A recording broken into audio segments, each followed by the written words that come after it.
This video is about section 1.3 of my online textbook, Visual Linear Algebra Online, that you can find at my blog, Infinity is Really Big. I want to give you a big picture of this section, talk about some of the details, talk about the most important things to get out of it. As with all these sections that you can find online, there are two main benefits to you. One is that it's free. The second is that I really work hard at making it visual. Making some animations, for example, that really try to bring home the main concepts. Those are the things to look for. Before we get into the content of the section, let's review what I've done so far. So section 1.1 on my blog, you can see is right here. I posted it on May 14th, 2019. The title is Points, Coordinates, and Graphs in Two Dimensions. So the background there is that we are thinking, well, first of all, two-dimensionally. We're thinking about the plane and wanting to be able to describe points in the plane with what are called rectangular coordinates. Okay, that's the usual kind of graph paper, you might say, to give every point in the plane an address.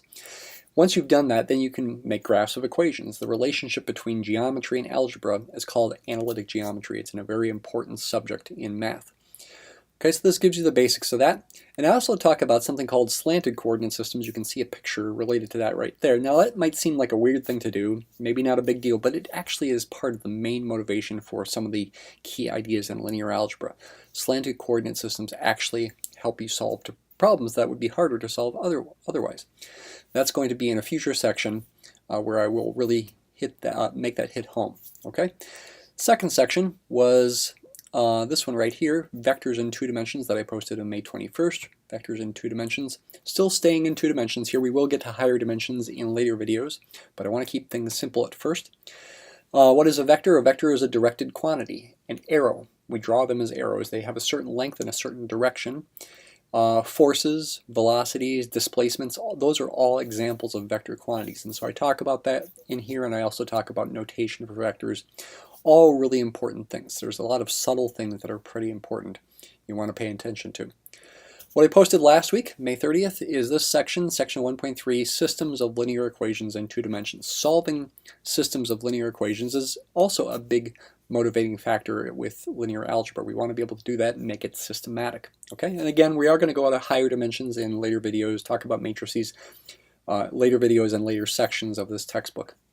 I think section 1.4, which I'll be working on this week, will probably be about something called linear transformations. So I'll talk about linear transformations in general, and then I'll talk about matrix notation and ultimately some what are called elementary row operations. I actually talk about that a little bit in this section as well.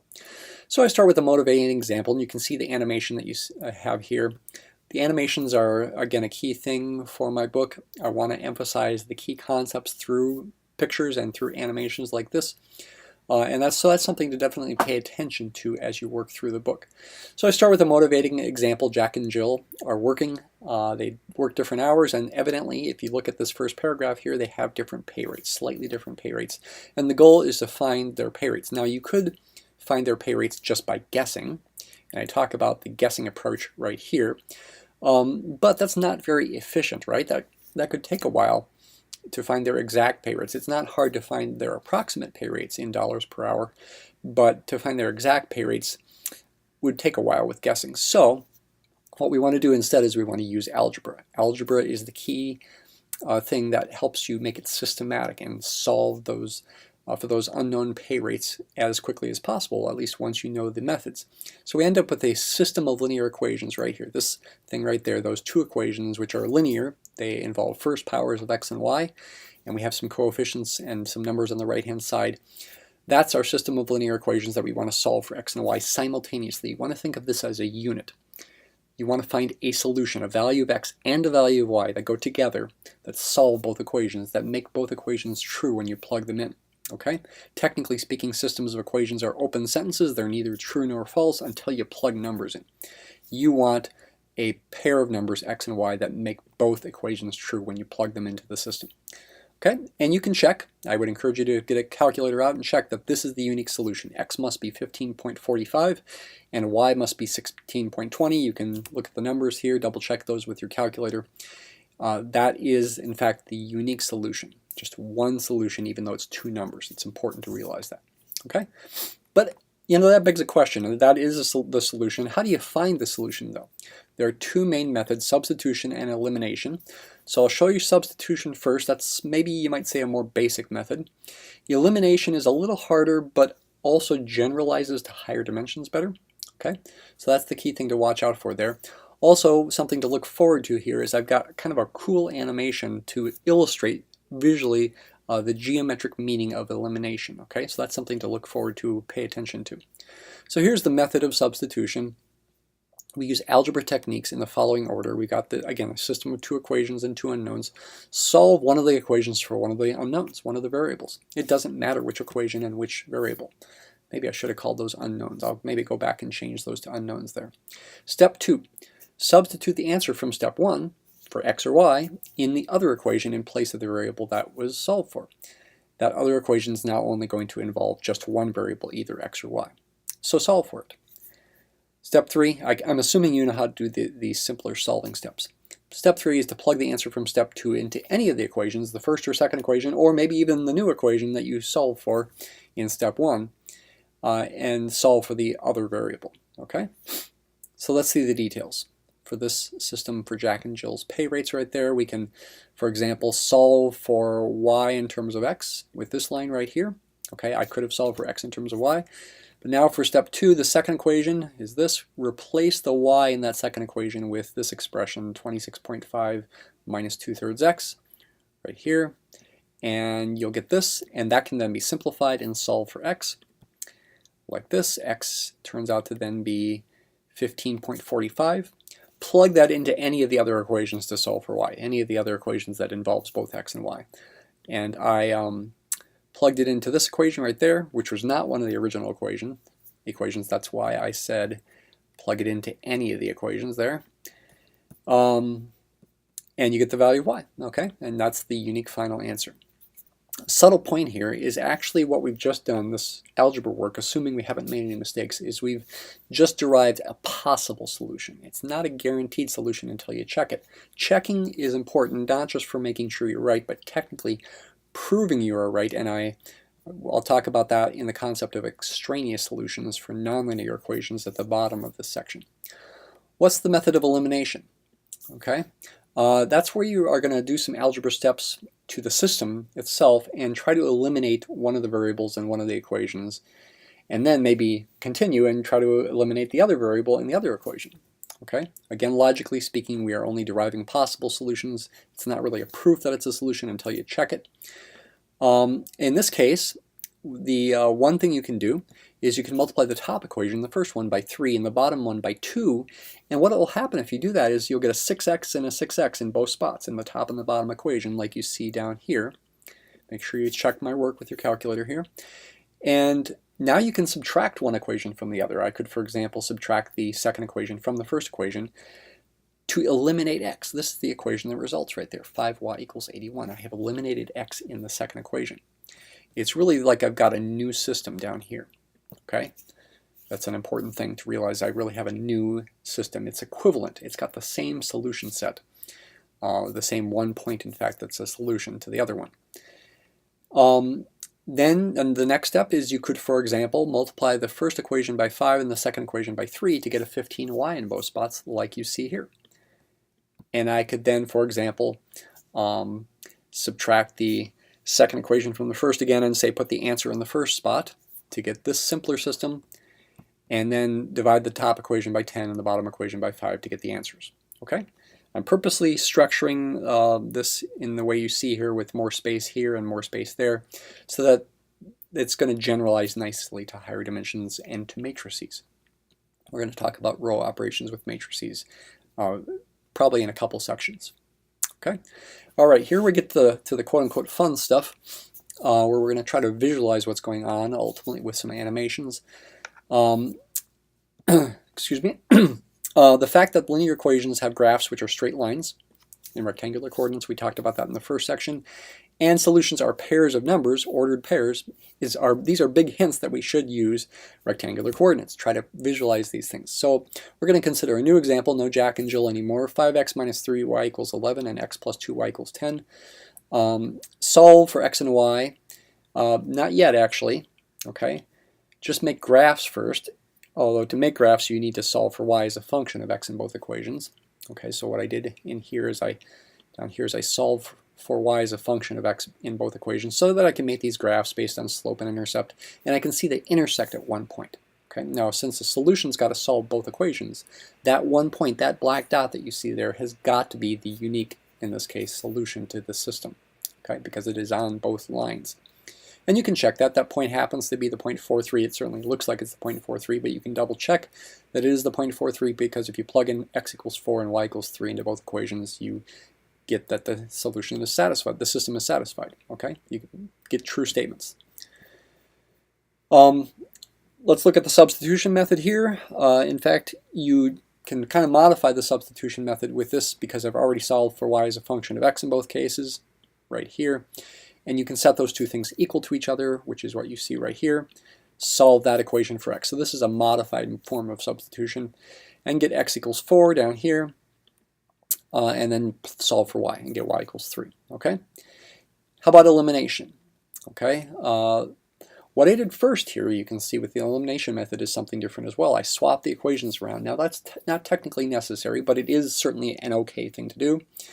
And it's nice in the sense that if the coefficient of x is 1 in the top left there, that's sort of the nicest situation, especially when we go on to elimination with matrix form. In this next step here, let's see, I multiplied the, well, you can think, here's a better way to think of it actually. Think of multiplying the first equation by -5 and adding it to the second equation. So think of taking this first equation that you see here, the x plus 2y equals 10, multiplying by -5 to get -5x minus 10y equals -50, and add that to the second equation and put the answer in a new second equation, and you can check that that becomes -13y equals -39, okay? That's something to double check on your own. Now I'd like to make the coefficient of y equal to 1, so I have y equals something specific. I can multiply it by -1/13, which is the same as dividing by -13. And then I can eliminate the y in the top equation, and ultimately you can check that you get this same solution here, okay? X equals 4 and y equals 3. It's good to see that you get the same answer. All right, here's the visualization part that's kind of cool. Visualizing elimination as a transformation, okay? This is the kind of key extra insight that I want to give you that you maybe don't get in a standard textbook. What I'm going to do is something kind of strange. Instead of multiplying the first equation by -5, I'm going to multiply it by an unspecified quantity I'm calling t. Does t stand for time? I'm actually imagining that it does, but don't worry about that. If you do that, if you multiply the top equation here by t, you'll get this equation here. T times x plus 2t times y equals 10t. Okay? Now add that to the second equation, giving you a new second equation, and then keep your first equation the same. Don't change the first equation. Now it might seem like an odd thing. I mean, you could change the first equation, but you don't have to. Okay? And it's simpler to keep it unchanged. The result is what you see down here. Okay? Having a hard time highlighting these when there's systems here. I guess I can't highlight it. Double check this. Again, I'm adding this equation that you see here to the 5x minus 3y equals 11 and making a new second equation, but then I'm reverting back to the original first equation to keep it simpler. If you look at this second equation here, you'll see that x is eliminated if t equals -5. If you replace t with -5, you'll get a 0x, which makes the x go away. You can also eliminate y if you wanted to. For a different value of t, if t is positive 3/2, plug that in here, you'll get 0 times y. The y will go away. Okay? We don't do this, but it's interesting to note that it can be done. Also note the second equation is the original form of it when t equals 0. Okay, when t is not equal to 0, here's the key point. The second equation represents a different line than the original line. Okay, it is a different line, but it's still going to cross the first line at the same point. The solution is still the same, so it's equivalent. Here's an animation to illustrate that. The effect of changing t. So what we're seeing here is the second equation's graph, which is in red here, changing as t changes. T is going to change from 0 down to -5. And as that happens, you can see this red line going from slanted, which was the original line, to some horizontal line. In fact, when t is -5, it is the horizontal line of y equals 3. Okay? And that's the key point. By this first step of eliminating x, you can imagine as taking that second line and making it horizontal. Y equals a constant, in this case y equals 3. And that's the magic of elimination, so to speak. The black dot stays the same. You're rotating about the black dot, no matter what t is. So the solution stays the same. In animation 2, we can eliminate y from the first equation, and that also can be thought of as a rotation around the solution point that you see here. So I'm multiplying this second equation by t, this arbitrary quantity, and adding it to the first equation to get this new system, and the geometric effect of that is also to rotate, as t, in this case, decreases from 0 down to -2. Okay, so here again is the system with the t in there. All right, you should double check these things. Calculate the slope for an arbitrary value of t and see what you get. Notice that when t becomes -2, you get a vertical line. X equals a constant. In this case, the constant is 4. Okay, so that's a nice way to visualize the solutions. This section right here is kind of an extra section that is not strictly necessary to the content, but I thought was interesting to think about the rotations that we see. And I'm wondering, are these rotations occurring at a constant rate? Does the angle change at a constant rate? You look at it and you're just like, I don't know, maybe, maybe not. It's hard to tell. We can use the tools from section 1.2, in particular dot products and their relationship to angles, to help us figure it out. So it's a nice little extra section here to help us understand whether these rotations are occurring at a constant rate. Is theta a linear function of t?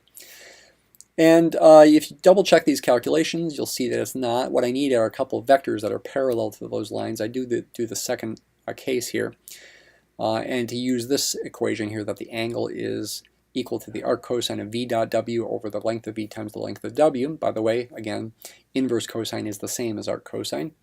You can use either notation. So I got a couple of vectors here that I put in the picture of v and w. There you see them. They're arrows. They're directed quantities. And I figure out formulas for those. W is simple, it's just a constant vector, but v changes as t changes. You'll want to double check these calculations to see that this is certainly a vector that's parallel to the blue line, and you certainly see it in the picture, and I put theta in the picture here as well. I'm wondering, as t decreases from 0 down to -2 in this case, or actually I don't go over the whole range, does that angle change at a constant rate?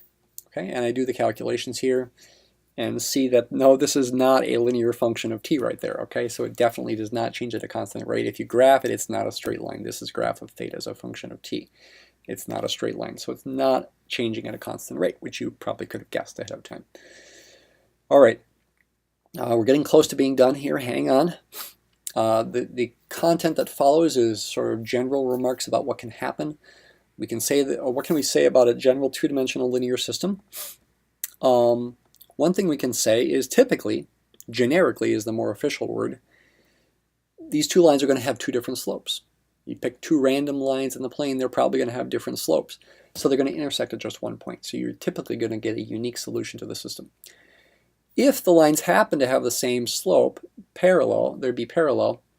If they're different lines, you're not going to have any intersection points, so there's going to be no solution. On the other hand, it's possible the parallel lines are actually the same line. That's possible. Then evidently there's infinitely many solutions, all the points on that line.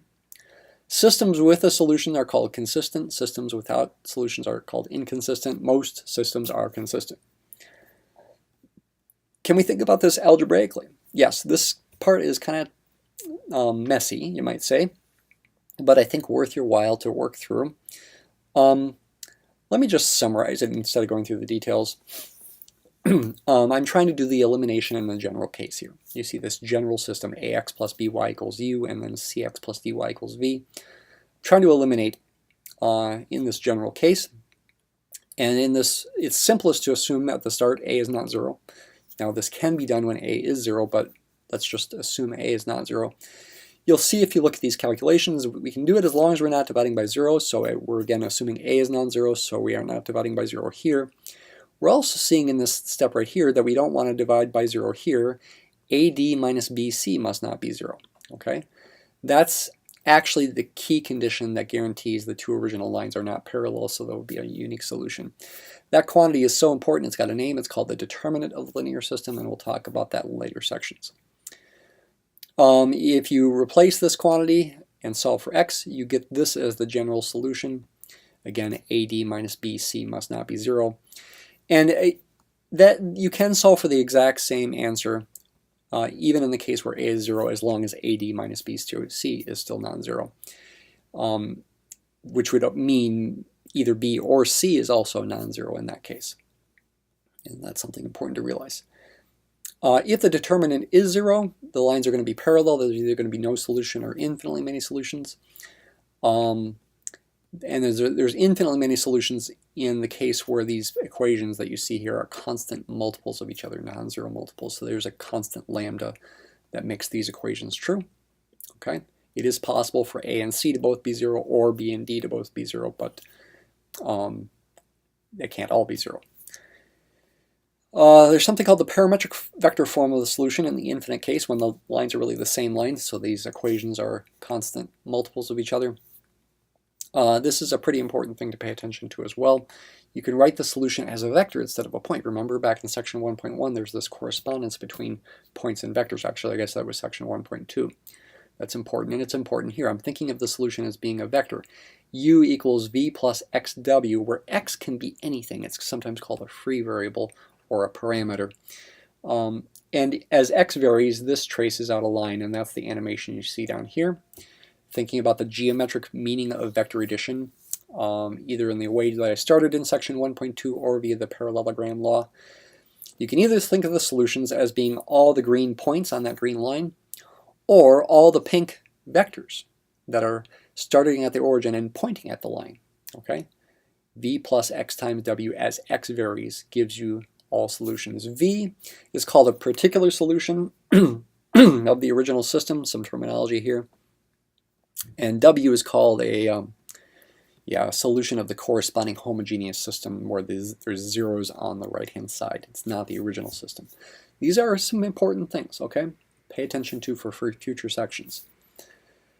Almost done again here. We are getting really close. You can see my slider down here is getting close. Couple other things I wanted to mention. In the first section of the book, section 1.1, I talked about coordinate changes, like from rectangular coordinates to slanted coordinates, with a system of linear equations. If you look back in that section, you'll see a particular example. You can think about general coordinate systems changes via systems of linear equations in the general case like this, and you might wonder, when will this work? When will I have an inverse transformation, for example? Well, the key is, as long as the determinant is non-zero, AD minus BC should not be 0, and it's an exercise to solve for x and y in that case and get this system right here. In fact, I sort of did that exercise already for you up higher.